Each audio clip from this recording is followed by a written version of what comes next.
Evening, guys. It's Sunday night, and as I told you in the beginning of the class in the opening announcement last week, this is going to become standard practice. What I try to do is usually Sunday evening, sometimes very early Monday morning, um, give you a little bit of a look back to what we did the week before, how I think it went, uh, what points we wanted to emphasize, and then to give you a little preview as to what's coming this week.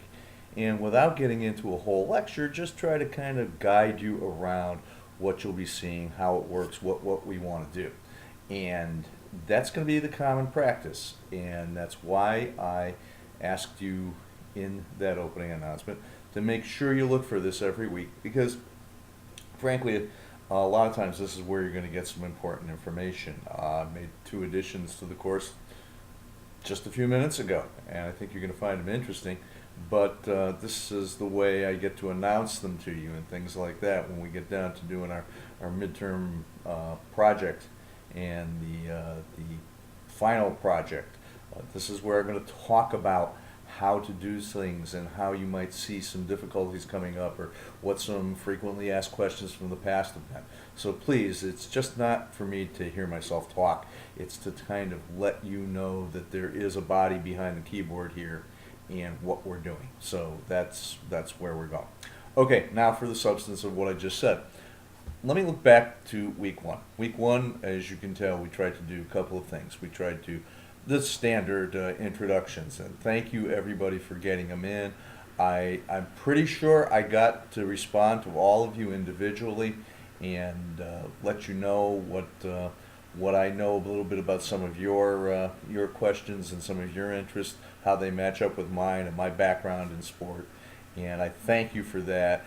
And I see a lot of people who already know each other and have been responding to each other on that board. So even though, as I said, it was ungraded, it's very, very important. It's not just pleasantries. It's really letting me know where we need to go with the course. The other part was we dove right in, and I asked you to identify some really important issues. I called them pressing issues in sport economics. And that proved to be very interesting. I saw that we had a variety of issues that people saw that were important. Some of the standard ones keep coming up, like salary caps and ticket prices and all that kind of thing. Those are important. Some of us were starting to go off and try to solve the world's issues through sport, which is great, but not really 100% possible. But in another respect, look how much people tend to pay attention to and look up to sports figures. So maybe it wasn't so far afield, that kind of thing. And also, I thought the exchange between people was very good. That's really what we want to see. I want this to be, as I said before, a really, really true discussion, not just a posting of opinions and posting a message board. So, and it was very respectful and very, very open. I really want to see that. So that was really, really good. I tried to throw in my 2 cents on a few post. I did exactly what I told you. I read every single one of them, and I do not respond unless I feel I have something to offer. I don't want to stifle discussion. All I want to do is maybe every once in a while direct it. But you guys are going to learn as much from each other as you are from me or any of the readings or any of the materials out there. We all have a lot of experiences, a lot of different experiences as we saw, and we can certainly build on what we know from each other. So that was very important. I think the issues that I saw are going to allow me to maybe find some different materials or pull materials I may have moved out of past iterations of the course back in, all depending on which way I think we can most profitably affect the outcome of the topic at hand. That's what we want to do. We want to make sure we cover a lot of ground. Really, look at it this way. We're 1/8 done with the course. A lot of time has gone by already, although it seems like we're just getting started. Did notice the temptation. I watched it really closely. I think a lot of you guys are doing well at combating the temptation to turn into fans. It happened a couple of times, and I didn't say anything, and it kind of reeled itself back in. But that's going to be real easy to do, and I want to warn us all again. We have to look at it from a business and economic point of view, not the sports fans' point of view. Sport fans, as I said earlier, sport is a little bit irrational, and when we put our hat on as fans, we become really irrational. I think this week in particular, college football started up again. Pro football starts Monday night. We have a nicely new renovated classroom on campus. It's got 4 50-inch screens in the room. I'm thinking all the wonderful multimedia things I can do in that room. And I also teach a class in there on Thursday nights. And believe it or not, well, you probably will believe it, when we were leaving class last Thursday night, first week of the month, somebody asked, hey, did these things get cable? Because, remember, Professor, next Thursday night, the season starts, and we'll want to have one of them on, at least one of them on to football. That's the way we think as sports fans. Something like that's really important. Well, I'm going to see if that can be done. I'm not recommending it as an educational process, but you know what? I'm a sports fan too. So let's just leave it at that. But you guys did a good job. What am I going to be looking at when I do the grading? I'm looking at participation. I'm looking at, was the potential there to get other people involved in your discussion? Is it substantive? Is it right? And by that I mean, was there meat to your posting? Was there meat to the argument? Not just the standard I agree or great job, but always try to answer the question why, okay? Or ask the question why. Don't be afraid to ask each other questions. I think that's great. But I'm looking for those features in the substantive side, looking for form. I told you that in the beginning. I want people to be able to express their ideas clearly. This is extremely important, okay? And no problems with this at all in the first week, so I don't anticipate any going forward. But of course, civility is going to be key too. We're having to, we want ourselves to have a good, sound, gentlemanly, if you will.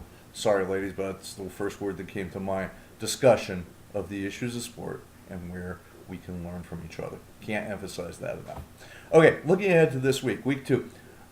Got 2 different things I want you to look at. The first part of the unit, there are 2 PowerPoints about chapters 2 and 3. All the old, boring charts and graphs and economic speak and all the things that we all hated about learning economics, they're all there in those chapters 2 and 3. We don't need to study them hard. We need to review them so we know what we're talking about. These are the economics models that we need to just be refamiliarized with. So don't go in there thinking, oh my God, this course is now suddenly going to be turning into a crashing bore. That's why I put it first. Review them. Ask yourself, do I understand? Have I at least got a familiarity with these concepts and with these terms? And then move on to the more interesting stuff. Because as we start this week, I want to start looking at sports as a business, sport franchises, sport entities as profit-making firms.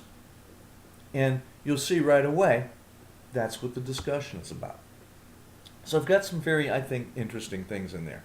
And one is I just added, this is the first time we're using it, but the Federal Reserve Bank of Boston, part of the Federal Reserve System, which, as you know from macroeconomics, is the central bank of the country. It's responsible for monetary policy, for interest rates, for many, many extremely important facets of our economic life. And as I mentioned in the unit, some scholars will even argue, particularly economists, that when it comes at least to economic policy, the Federal Reserve Chairman might be more powerful than the President of the United States. So as a member institution of the Federal Reserve System, the Boston Federal Reserve Bank certainly is a source of serious economic information. Well, on their website, they publish a sports page. And they have a section in there where they talk about the business of sports and how sports businesses run. And very interestingly enough, taken from the old song, it's called Peanuts and Cracker Jacks, just like Take Me Out to the Ball Game. And so, of course, the webpage itself isn't organized into chapters, it's organized into innings. And what I'd really like you to do this week, read innings 1 through 4. get up through the fourth inning. By the end of the course, we will have gotten to the ninth inning, but right now we need to get through innings 1 through 4. And this is going to be start talking to us. It's kind of like a little question and answer session about how sports businesses run. I think it's going to be a way for us to kind of understand in more direct terms what the text is talking about in its more detailed economic terms.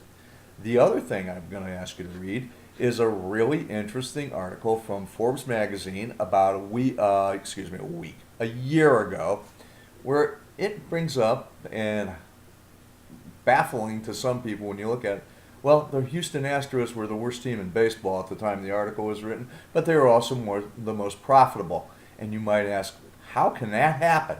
How can the worst make the most money? And this blog post slash article does a great job of explaining to us how that could happen. So I really want you to take that and look through it, read it, start to get a feel for some of the issues and how things come together. And you'll see a lot of things in both the website from the Fed and the article from Forbes. How many of them will you recognize that tied into your pressing issues discussion from last week? I think a lot of the factors are, you're going to see they're the same. And that a lot of you were right on the money when you started talking about how teams make money, or how you think teams make money, or how you think things go on. Well, now we're going to start getting into the meat of it. So that's really what we've got going for the week. The first week's discussion board, I'm going to try to have it graded and grades up there by midweek at the latest. I try not to overpromise here, so hopefully I'll get there a lot earlier. Start on them tomorrow. Hopefully I can finish everything up with everything else that's going on around us. Okay, want everybody to enjoy the Labor Day holiday. Take a look at the stuff I did. Thank you for your first week's participation. And we're off to what I think is a pretty good start. And there's no reason it can't continue and even get more interesting. Okay, thanks very much.